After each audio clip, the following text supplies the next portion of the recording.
Hello, it's Corrine here from Corrine's Crafts. I hope you are all well. Look at this beautiful card that we are making today. Isn't this gorgeous? It's a floating card with lots of florals. I love the colours. It sort of reminds me of candy sweet, you know, that gorgeous I don't know, all those lovely candy colours that we all love. Again, it could have been made this for my Thrifty Thursday. I have just used lots of scraps of card to make this, but we don't save thrifty cards just for Thursdays. We make them when we want. Absolute gorgeous card. Like I say, floating strips, lots of florals, really easy to put together, but so effective. And it comes out at 6 by 6. So if you want to see how we make it, let's get on and get it made. This card's a little bit different for me. I'm going to start with a piece from an A4 piece of card. So this is a 300 GSM piece of card that I've already cut to 6 inches wide. So that's 6 inches. So that was my A4. I've just trimmed a bit off. And what we're going to do, don't want the trimmer first, is we're going to make this into our card base. Now, you'll see it's not very often I make a card straight onto a card base, but I am today. So because I've cut it 6 inches wide, what I'm going to do is I'm going to mark this will be the back to 6 inches. So we can pop that like there we go. Look at that. So that is going to be my card back, and we're going to trim away some of the bits from the front for here for the card front. So you can see it doesn't quite reach, but that's fine because normally you can't get a 6-inch card out of A4, but you can today. So I'm going to get my paper trimmer, and then I'm going to cut. So there's the midline. So I'm going to cut at, let's go just over 1.5 inches. It doesn't have to be an exact. So that's now my card front, and you can see I've got all this bit missing. So I'm going to take this piece and I'm going to cut a piece, 2, let's go. So that's 1. I'm just going to go just over 1 inch. Now there's no right or wrong with this, it's just how it feels right. And then another one just over 1 inch, and they don't all have to be the same. And then let's have a look. So all I'm going to do is bring this in. So if I've got this one here, I've got another one at 1 inch. They're going to have a gap, so I need, actually if I do another one at 1.5, which is what I did the first one, that should work quite well. Let's make sure that's lined up. Oh, that's not 1.5, sorry, that's 1.25. Let's go to 1.5. There's 1.5 and 1.5. There we go. So we've got a couple at 1.5 and a couple at 1.25. Have we? Or did I do that one just over? Anyway, so we've got a couple of different ones. So these are going to be sort of stripes across the front of our card. So we need to anchor them down. And the easiest way to do that is to get some acetate. Now, this acetate, which is heavyweight, is just under 6 inches wide. But that's all right because it was like A5. So I've cut it down to to 6 inches tall, and we're going to stick it on to our card. So I just need to take the backing off. There we go, it stops it getting scratched. And what we're going to do is we're going to pop it that way.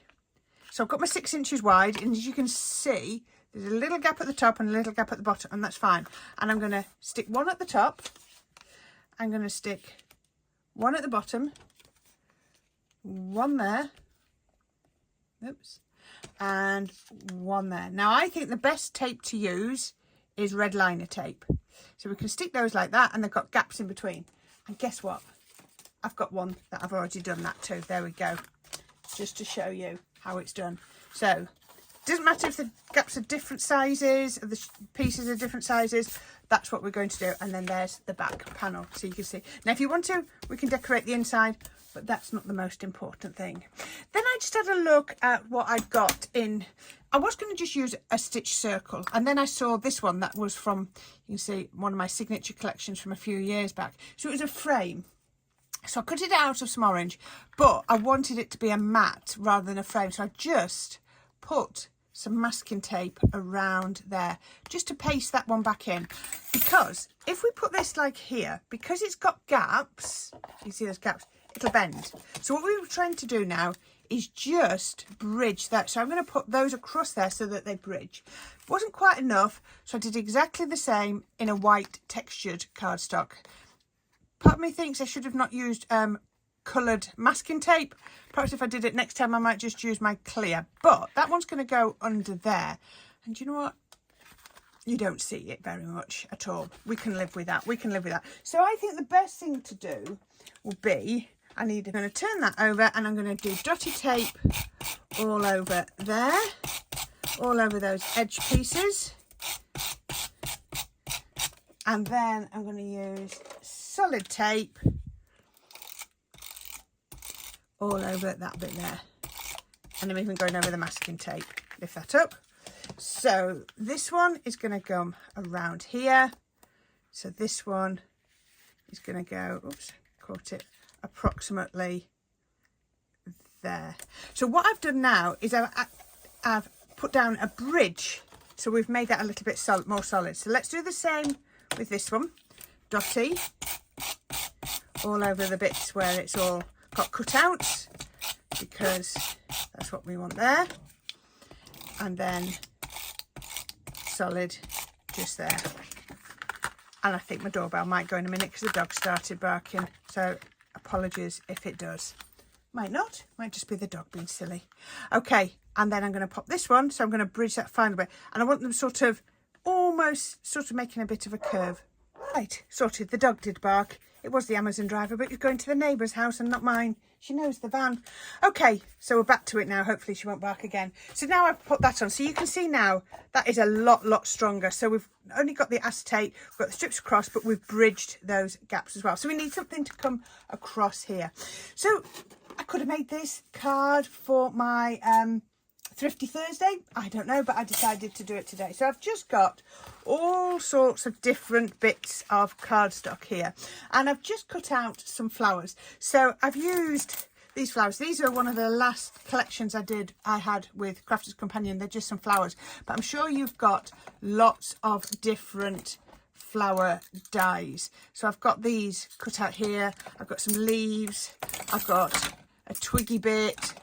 I've got, oops, some little flowers, and then I've got my flower centre. So I think that one might be out of a different flower collection, but they're all just on one sheet.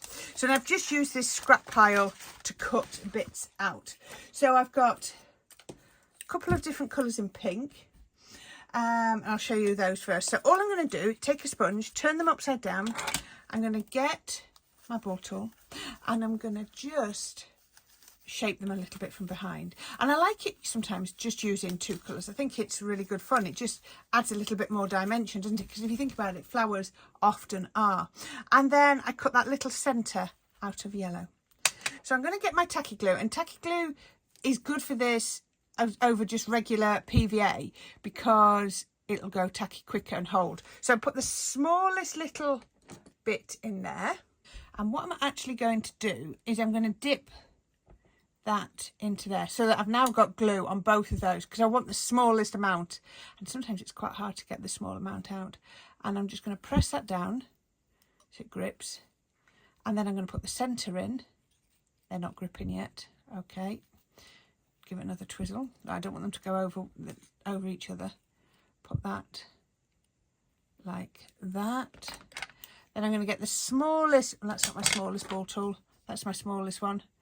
And I'm just going to press. I love making flowers. I love making lots of different flowers, and I love showing you all the different ways, not only to make, but to use your flowers as well. So all I'm doing is I'm just holding that so that the sponge is pushing up. Now don't worry about this. I've got some really cheap baby sponges, baby bath sponges as well. They all work equally as well. And I can feel little bits of glue on there. You will get glue on. So just hold that. There we go. And that will now hold its shape.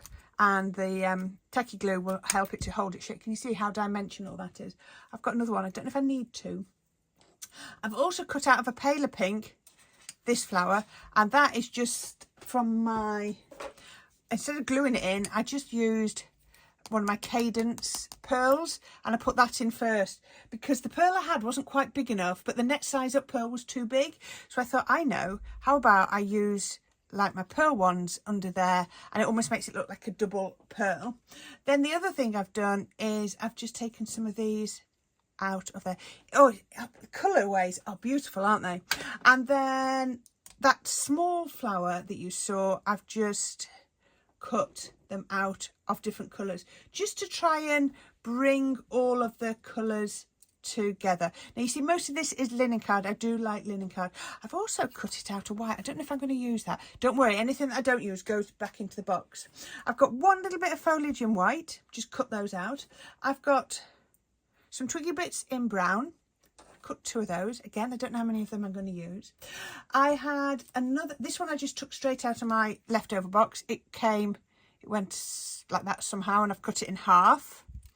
And then the other thing I've done out of my favourite green linen is cut some foliage. It is my favourite green linen, and if I could show you how much I've got left of that, my one piece of that, it's ridiculous. Oh, there it is. Look at that. Look at that. That's all I've got left. I love it. It's one of my favourites. Okay, so there's all my foliage cut. And then the other thing I've done is I've just used one of these dies to cut some trellis, any sort of background or anything. So all I'm going to do, actually I was going to stick that on before, I'm just going to cut that straight down the middle. I might just cut a few away just to make it a different shape, just make it a bit neater. Cut a couple away. I could come down here then, couldn't I, there? Oh, let's go down that one. That'll look better. Just to give me some different shapes. That'll do. Right, okay, so because you're not going to see much of that, I'm going to stick that onto there. Now, do I need 2? I don't think I do. I think I only need 1. So let's put a little bit of glue behind there. Okay, so that's going to go just like that. Now, I haven't decided what glue to use. I think I might use my 3D glue gel. So let's do a little bit of positioning first. So first of all, I want to take these 2. Do I want to take those 2? Or do I want to take that one up there? And then on the white, I might do it that way around. We're just going to play for a minute. Then I'm going to come in with my pink ones. Oops. We can put those in like that. Now, do you see, when I'm arranging my flowers, I push everything really tight together. And then I had, there we go, these little orange ones. Now, I've got the orange there, so I'm going to put one of those just there. And I'm going to pop one just there. Then I'm going to take this twiggy bit, and I think that could go like that. Not sure where everything's going at the minute. Then I think, no, I don't want under, let's have a look. That one will go under there. That will definitely work like that. Then I can put my foliage. Do you know, I sort of mapped this out a few minutes ago, and it changes every time, so it looks completely different. So I don't, you know, every time you get a different look. Can you see how beautiful this is going? Look at that lovely cluster. Okay, I don't think I need that one. I like the white. And I really wanted some extra. I might just put those in a minute. Okay, so I'm sort of happy with how it's going to go. So what I'm going to do is I'm going to take some off. I'm going to get my pin flare glue. And I'm just going to pop a nice big glob on the back of there. That was a technical term, glob on there. And then I can pop that one onto here. And then I can do this one. That's going to go just under there. I don't want it to be parallel. I want it, you know, sort of giving me that curve look a little bit. Let's get this pink one. Bit of glue on the back of there. If you want to use a hot glue, that would work equally as well. You can use something like your PVA or your tacky glue, but it's going to take quite a bit longer to dry. You'd need quite a good bit to anchor something as heavy as this down. So I've got those there. Again, push them nice and tight. So I've got glue in, and I'm just going to push that into some glue that's already, no, it's not catching. I was hoping it would catch on the glue. Just put a little bit on, just like that. Let's just put a little bit of glue on the back of there. All of the flowers that I've made that I don't use would, as I said, would just go in my bit box for later. They always get used. These white ones were in my bit box. I haven't even cut them this time. Okay, and then let's trim this one down, and then I'm going to pop it under the white one. Come on, get under there. There we go. Aren't they absolutely gorgeous? Okay, so let's put in some of these orange ones. I might start needing my tweezers in a minute. Let's put one in there. And then I had, actually I'm going to change my mind. I'm going to put one down here. So this it's sort of symmetrical, isn't it? Then the foliage. You know me, I don't like floral arrangements without foliage. I just don't think it works. It just finishes them off, whatever you're doing. Let me grab my tweezers because I've just lost that under there. It moved. There we go. I've got nothing down here green wise, have I? Just need a couple more bits, not a lot. Now you'll see I put little gems in some of these. No. Put those in if you want. It's entirely up to you. I can just make sure these are pressed down. You're going to have to be careful while it just dries. So then I'm just going to get these little ones. I'm just going to need the smallest little bit. And it's good just to mix them up because they just add in the colours from everything else. Just tie it together. If you wanted to, if I got the other one, do I want that one? Might just put that one down there, just because I've done everything else symmetrical. Yeah. And it was just looking a bit strange not being symmetrical, wasn't it? Because everything else fairly was. So let's just come, that one can come up that way. And I put a little glue mark on there, so I need to put this one there, look. So you can see how this is building up now. That one's just got a bit lost. I know I said push them all in, but that was a little bit too much. Okay, so the last little bit I need to do to this is I've got a couple of sentiments and I'm just going to pop these where they seem to fit. I wanted them to tuck in a little bit. Now this is the one bit I didn't pace out beforehand. So I'm not sure how these are going to work. Not totally sure. Let's put one up there. And again, put them on foam pads. I'm going to do it on my 3D glue. Enjoy. Love. Can I just get grab it there and be happy? That works because it's, again, it's sort of staggered, isn't it? It's all about making it aesthetically pleasing. Let's just lift, oh no, put that one just like that. And do you know what? Oh, I tell you what I am going to do. I am just going to get a couple, literally a couple of little gems. So these were just out of one of my monthly craft boxes because, as you know, I broke them all down because they were taking up just too much space, and they're the same ones that are in here, so it just means that it just brings all those elements together. So I've got them here, but I've also got them there. Yeah, I like that. 3, that's all I'm putting on. How about that? I think that is lovely, and it will stand up. I'm not going to stand it up for long because everything's still wet, but how about that? Isn't that absolutely gorgeous? So all about a gorgeous Sunday bouquet of flowers. Who wouldn't enjoy that? But I love that floating element. Something a bit different we usually do when we do floating, sort of a top and a bottom and a big bit in the middle. No, not this time. We've done lots in there. Now you can't see much of that one underneath, but it's just a little bit poking out. So pardon me, you know it's there. But yeah, I am loving that. Needs to dry, but I think that one is a success, and it will all fit in 6x6 box envelope. So I think that is really, really good. So thank you for watching. Nice and short and sweet, hopefully. Thank you for watching. Don't forget to subscribe to my channel so that you don't miss any of my content. There's a few links down here. I will link to a few little bits that you might find useful. Thank you for watching. I hope you're all well, and I can't wait to see you again soon. Take care and happy crafting. Bye.